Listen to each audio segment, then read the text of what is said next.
বিএনপিতে চাপাকান্না চলছে এবং বিএনপির যারা ত্যাগী নেতাকর্মী রয়েছেন তাদের সবার মধ্যে প্রচণ্ড হতাশা। কারো মুখে হাসি নেই, কণ্ঠে শব্দ নেই। তারা ফিসফিস করে একে অপরের সঙ্গে আলাপ আলোচনা করছে। আর আপনজনদেরকে ডেকে ডেকে বলাবলি করার চেষ্টা করছে, কি হলো? ১৭ বছর এত পরিশ্রম করলাম। ৩০ বছর, ৪০ বছর, ৫০ বছর রাজনীতি করলাম। বিনিময়ে কি পেলাম? এই কি নিয়তি? এটা কি হওয়া উচিত? এরকম অহরহ বিএনপির মধ্যে হচ্ছে। আমি যেহেতু এই দলটিতে একেবারে নতুন, তারপরেও দলের যারা টপ লেভেলে, যারা বিশেষ করে টক শোতে আসেন, সামাজিক যোগাযোগ মাধ্যমে খুবই অ্যাক্টিভ, তারপরে মানে যেটাকে বলা হয় ওই দুধের স্বর শ্রেণী যারা আছে, এবং এরাই সবাই মন্ত্রী এমপি হয়েছেন। এমপিদের কথা বলতে পারবো না, বাট যারা মন্ত্রী হয়েছেন মোরলেস বা টপ যারা সিনিয়র মোস্ট সংসদ সদস্যরা আছেন, তাদের সঙ্গে আমার যে সম্পর্কটি ২০০৯ সন থেকে সামাজিক একটা সম্পর্ক গড়ে উঠেছে। আর বিশ্ববিদ্যালয়ে ছাত্র রাজনীতির কারণে বিএনপির যে সকল রাজনীতি, যারা মূলত ৮০-র দশকে বিএনপির যে নিউক্লিয়াসটি তৈরি হয়েছে ছাত্র রাজনীতির, সেটা সেই ৮০-র দশকে। এখন এখানে নিরু বলেন, মানে আমি নিরু ভাই বলি সবাইকে, যেহেতু এখানে কন্টেন্ট তৈরি করছে, এজন্য সব ভাইয়ের নামে না বলে জাস্ট, যেমন নিরু, অভি, নিরু, বাবলু, আমান, খোকন, ফজলুল হক, মিলন, নাজিমুদ্দিন আলম, মানে যাদেরকেই বলেন না কেন, তাদের সবার সঙ্গেই ওই আমলে যে সম্পর্কটা হয়েছে ছাত্র জীবনে, ওটা এখনো পর্যন্ত অব্যাহত আছে।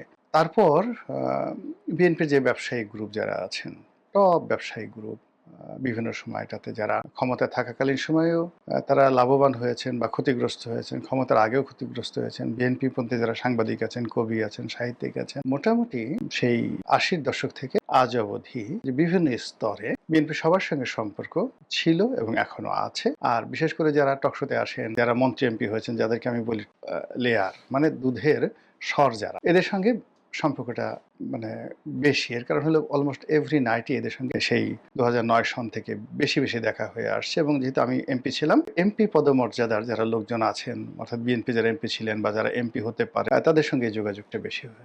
এই যে একটা পরিবর্তিত পরিস্থিতি, সেই পরিবর্তিত পরিস্থিতিতে আমি প্রতি মুহূর্তে যে কথাগুলো শুনতে পাচ্ছি, যেটি হয়তো অনেকের কানে আসছে। ২ নম্বরে, যেহেতু আমার একটা প্ল্যাটফর্ম আছে, আমি এই যে আপনাদের সঙ্গে সামাজিক মাধ্যমে কথা বলি, তারপরে ধরুন ফেসবুকে একটা স্ট্যাটাস দিচ্ছি, ১ লাখ, ২ লাখ, ৩ লাখ শেয়ার হয়ে যাচ্ছে, লাইক কমেন্ট হয়ে যাচ্ছে।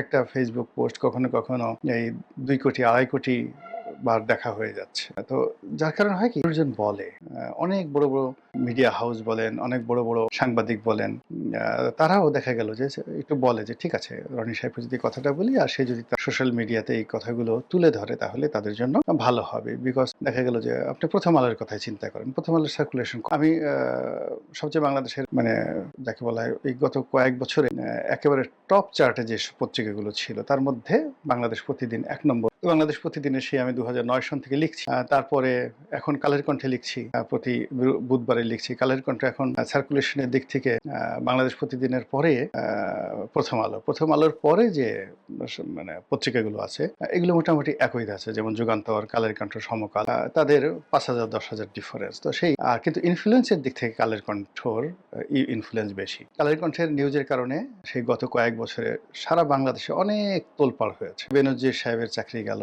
তারপর শেষে এই যে রাষ্ট্রপতিকে নিয়ে যে সাক্ষাৎকার দেওয়া হলো, মানে বাংলাদেশের গত ১০ বছরে কালের কণ্ঠের রিপোর্টের কারণে যত তোলপাড় হয়েছে, এত তোলপাড় প্রথম আলোর রিপোর্টও হয়।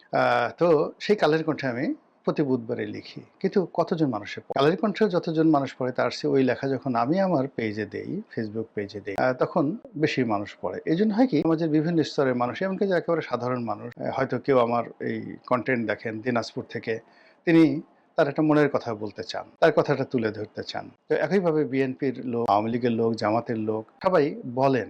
বলার ফলে কি হয়, আমার মধ্যে একটা প্রতিক্রিয়া তৈরি হয়। বিভিন্ন অ্যাঙ্গেল থেকে যখন মানুষের দুঃখের কথাগুলো মানে শুনি, এখানে আরেকটা ব্যাপার উল্লেখযোগ্য হলো, মানুষ কিন্তু আপনার সুখের কথা বলবে না। যারা মন্ত্রী হয়েছেন, যারা খুব আনন্দ পাচ্ছেন, মন্ত্রী হওয়ার পর ভালো বাড়িটা পেয়েছেন।